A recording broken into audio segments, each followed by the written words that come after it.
제가 준비한 건 뭐냐면 무비의 코드, 영화의 코드, 더 나아가서 그걸로 바라보는 사회의 코드를 준비했어요. 공부하기 바빠 죽겠는데 무슨 영화 얘기를 하냐 할 수도 있겠는데 요걸 통해서 첫 번째, 여러분들 앞으로 논술이라든가 면접이라든가 심지어 수능에 나올 수 있는 토픽이기 때문에 분명 간접적으로 도움될 거고, 두 번째는 항상 저는 코드를 가지고 여러분에게 100% 명확한 확신의 답을 드리는데 코드라는 게 손에 잘 안 잡히잖아요. 그래서 이 영화 얘기를 통해서 좀 더 코드라는 게 뭔지 손쉽게 여러분이 잡아볼 수 있기 때문에 한번 잘 들어보시면 좋을 것 같아요. 자, 기생충이라는 영화가 있죠. 한국 영화로서 굉장히 역사를 갈아치우고 있는 세계 유명한 영화제에서 상을 많이 받고 있는 기생충이라는 영화에 대해서 얘기를 좀 해보려고 하는데요. 일단 기생충은 뭐 평가도 좋지만 흥행도 잘 되고 있어요. 그 말은 뭐냐면 재밌다는 거예요.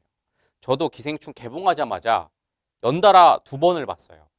대단히 훌륭한 작품이었어요. 왜냐하면 보통 이렇게 메시지가 있는 작품은 예술 영화로 흐르기가 좋은데 메시지를 담고 있으면서도 되게 재밌어. 나중에 여러분도 이제 공부 다 끝나고 한번 봐보세요. 그리고 그 재밌음이 뭐냐면 장르가 규정할 수가 없어. 코믹이었다가 뭐 스릴러였다가 뭐 사회 영화였다가 막 장르가 롤러코스터처럼 변하면서 영화 자체가 굉장히 사실은 되게 재밌어요. 하여튼 영화가 재밌다. 그거보다 더 주목해야 될 건 뭐냐면 어쨌든 이게 평단에도 좋은 평가를 받고 있지만 한편으로는 흥행도 잘 되고 있다. 이건 뭘 의미하냐면 뭔가 사람들의 가려운 부분을 긁었다. 사람들의 무의식에 있는 어떤 코드를 긁었기 때문에 이 영화가 터진 거거든요. 그 코드가 뭐냐? 이 영화가 담고 있는 핵심 코드는 저는 양극화의 문제라고 봐요. 양극화. 제가 앞에서 말씀드렸죠. 여러분 입시에도 도움될 거라고. 분명히 올해나 내년에 중요한 토픽으로 내신이든 수능이든 논술이든 면접이든 나올 겁니다. 자, 양극화가 뭐냐? 양쪽으로 극단으로 치닫는다는 거죠. 즉 자본주의에서 뭐 돈 있는 사람은 더욱더 부자가 되고 없는 사람은 더 가난해지는, 어떻게 보면 중간층이 없어지는 걸 양극화라고 합니다. 실제로 기생충은 그걸 이제 시각적 이미지로 지상층에 사는 부자들과 아주 지하 오브 지하에 사는 어떤 아주 그 부의 하위층으로 그렇게 시각적 이미지를 통해서 그걸 전달했는데, 자, 그게 통한 거죠. 지금 무슨 얘기냐? 이 양극화는 우리나라만의 코드가 아니라 전 세계에서 비롯되고 있는 심각한 문제거든요. 사실 이 양극화라는 코드로 바라보면 기생충이라는 영화가 왜 흥행했는지를 넘어서 여러 가지 것들이 해석돼요. 예를 들면 약간 결이 다르긴 하지만 기생충 앞서서 전 세계적으로 광풍을 일으켰던 조커란 영화 있죠. 그것도 어떻게 보면 양극화의 산물, 그죠?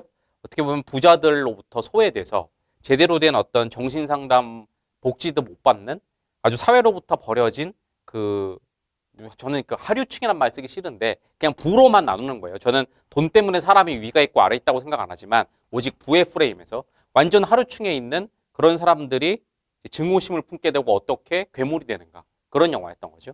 영화가 아니라 실제 사회로도 확대해 볼게요.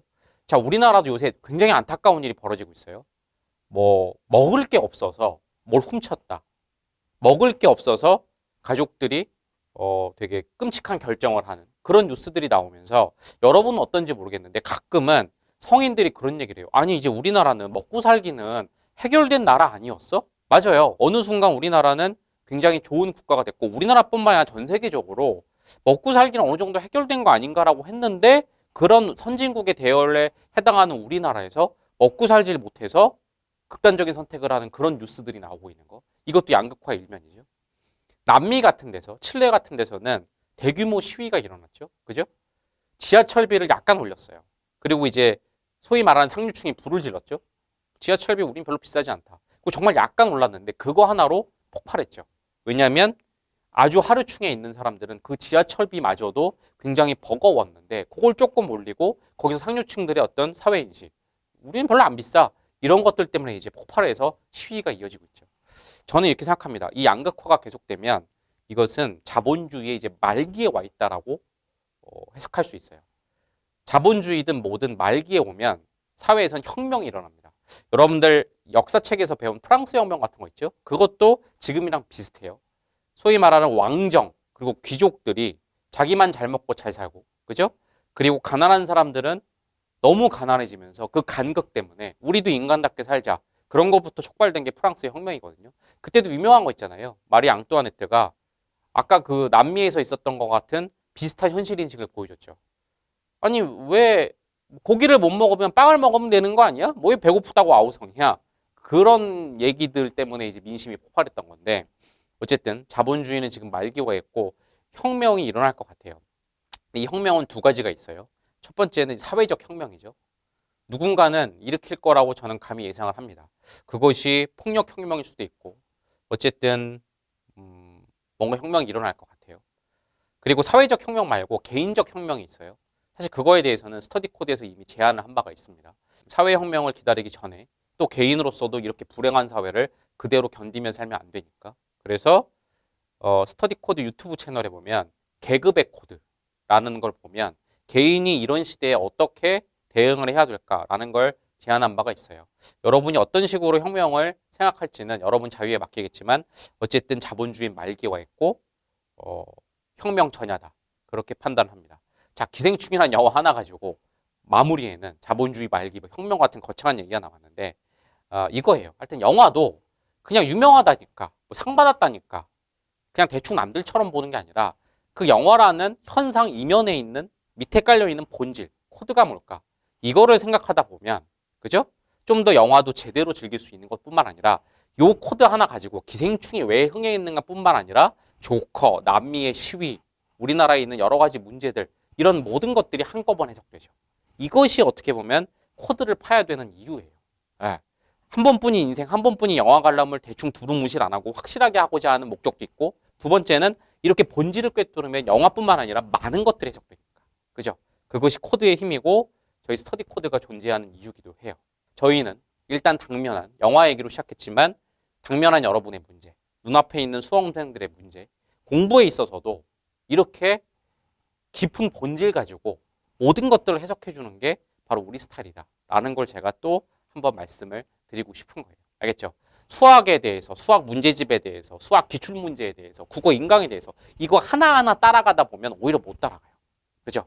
그럴 때는 더 묵직한 수학의 코드가 무엇이냐, 국어의 코드가 무엇이냐, 더 밑에 있는 입시의 코드가 무엇이냐, 도대체 입시라는 것은 수험생에게 무엇을 요구하느냐, 이걸 딱 잡으면 이걸로 사실 더 많은 것들이 한꺼번에 해석되는 이 아름다운 역설. 머릿속에 들어갈 건 조금이지만 모든 게 해석되는. 그죠? 양극화라는 단순한 단어로 많은 것을 해석하는 것처럼 이런 식으로 접근하는 것이 스터디 코드의 접근법이고 그래서 제가 여러분이 어떠한 질문을 던지더라도 그 자리에서 즉문즉답할 수 있는 것은 머릿속에 공부법에 관련된 모든 케이스에 대한 10만 쪽의 매뉴얼이 들어있는 것이 아니라 그죠? 각 과목의 본질적 코드가 세 문장, 네 문장이 박혀있고 그리고 그 밑에 뿌리에 있는 어떤 공부나 입시, 동기부여나 심리에 대한 코드가 박혀있기 때문에 그걸로 즉문즉답을 할 수 있다라고 여러분에게 답변을 드렸습니다. 하여튼 이것이 코드고 하여튼 플러스 알파로는 기생충 같은 걸 잘 한번 여러분이 이렇게 잡고 있으면 어쨌든 여러분 공부할 때도 좀 도움될 것이다. 아마 수능 논술, 내신 아니면 면접 어딘가에는 기생충이 나오든 아니면 양극화란 토픽이 반드시 나올 것이다. 지금 전 세계를 꿰뚫고 있는 본질 중에 하나는 양극화니까. 아셨죠? 그걸 여러분이 하셨으면 좋겠습니다.